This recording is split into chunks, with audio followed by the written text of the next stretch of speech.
ভারতবর্ষের আনাচে কানাচে থেকে হর্ষদ মোহানির ভয়েস থেকে আজকে যেভাবে হাদির কণ্ঠকে দিয়ে সারা বাংলাদেশ আত্মস্থ করেছিল, সেই ইনকিলাব আবার আবাবিলের মতো আসমান থেকে ফিরে আসবে। ইনকিলাব ইনকিলাব ইনকিলাব ইনকিলাব ইনকিলাব ইনকিলাব। আমাদের সংস্থাগুলো 40 মিটার নিচ থেকে নাকি বিএনপি জামাত ধরতে পারত এক সময়, মাটির নিচ থেকে নাকি তারা মাইক্রোস্কোপ দিয়ে জাতীয় শত্রু এবং পাকিস্তানের গোলামদেরকে নাকি তারা ঘরে বের করত। তাহলে আজকের সেই মাইক্রোস্কোপ গুলা কোথায়? আপনাদের 40 মিটার মাপার ফিতা কি নষ্ট হয়ে গেছে কিনা? যারা আজকে বাংলাদেশের ভিতরে বসে আমার আজাদির লড়াইকে ধ্বংস করে দিয়েছে, ৭১-এর পরেও আমরা দেখেছি বাংলাদেশে কিভাবে স্বাধীনতাকামী মুক্তির লড়াইয়ের সৈনিকদেরকে ব্রাশফায়ার করে ৩০,০০০ ৪০,০০০ মানুষকে এই আওয়ামী মুজিববাদীরা হত্যা করেছে।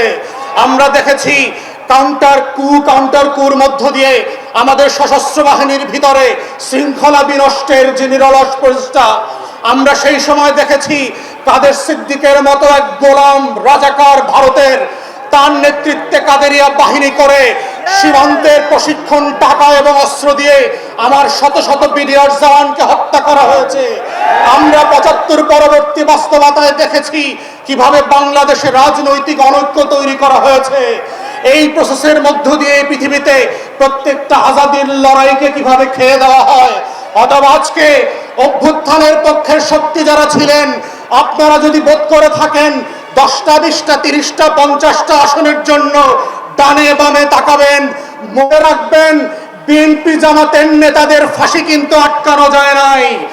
আপনাদের বিভক্তি কিন্তু পুরো জাতিকে সর্বগ্রাসী ছোঁয়ার মধ্যে ফেলে দেবে এবং সেই ছবল থেকে কেউ বাঁচতে পারবেন না।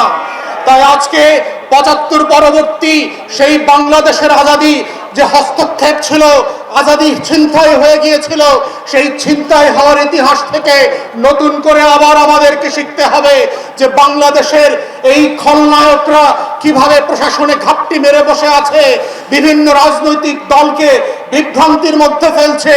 গণ অভ্যুত্থানের এক দলকে আর এক দলের বিরুদ্ধে বট বাহিনীর মিথ্যা পোস্টের মধ্য দিয়ে লেলিয়ে দেওয়া হচ্ছে, সম্পর্ক হানি করে বাংলাদেশকে রাষ্ট্র আকারে দুর্বল করা এবং এইখানে নির্বাচনকে ভণ্ডুল করবার যে আয়োজন চলছে এবং এর পিছনে যে বয়ানের রাজনীতি আছে। আমার 5 দশকের বুদ্ধিবেশারা, আমার সাংবাদিক আর শিক্ষকরা ফেসবুকে যারা বিভিন্ন সময় সুশীলতা দেখান, তারা যেভাবে বয়ানের রাজনীতি করছেন, দিল্লির আধিপত্যবাদকে সফট পাওয়ার আকারে আমার সামনে হাজির করছেন, এইটা হচ্ছে অশনি সংকেত। এবং গণ অভ্যুত্থানের তরুণদেরকে মাথায় রাখতে হবে যে এই অভ্যুত্থানটা কিভাবে আগেও আজাদির লড়াইটাকে নাই করে দেওয়া হয়েছিল, কোন কোন উপকরণ দিয়ে করা হয়েছিল, কোন কোন প্রতিষ্ঠানকে দিয়ে করা হয়েছিল, রাজনৈতিক দলগুলোর ভুল সিদ্ধান্তগুলোকে কিভাবে আবার মঞ্চস্থ করবার চেষ্টা করা হচ্ছে। এটা বোঝার মধ্যেই হচ্ছে জুলাইকে ধরে রাখার একমাত্র শব্দ। আজকের গণ অভ্যুত্থানের শক্তিগুলোকে মাথায় রাখতে হবে। শত্রু সাপেক্ষে আমার বয়ানের রাজনীতি যেমন মোকাবেলা করতে হবে, শত্রু সাপেক্ষে আজাদির লড়াইকেও হেফাজত করতে হবে। এটাই হচ্ছে আজাদি ধরে রাখার একমাত্র বাহন, এর বাইরে আর কোনো লড়াই নাই। ইতিহাস থেকে মনে করিয়ে দিতে চাই বাংলাদেশের ৭১-এর আজাদির লড়াইটা কিভাবে ভারত গ্রাস করেছিল এবং সেই নায়ক এবং খলনায়কগুলো কারা ছিল। আমরা সুস্পষ্টভাবে জানি যে আমাদের সীমান্তের ওপারে যারা আছে তারা কখনোই আমাদের বন্ধু না এবং বন্ধু ছিল না।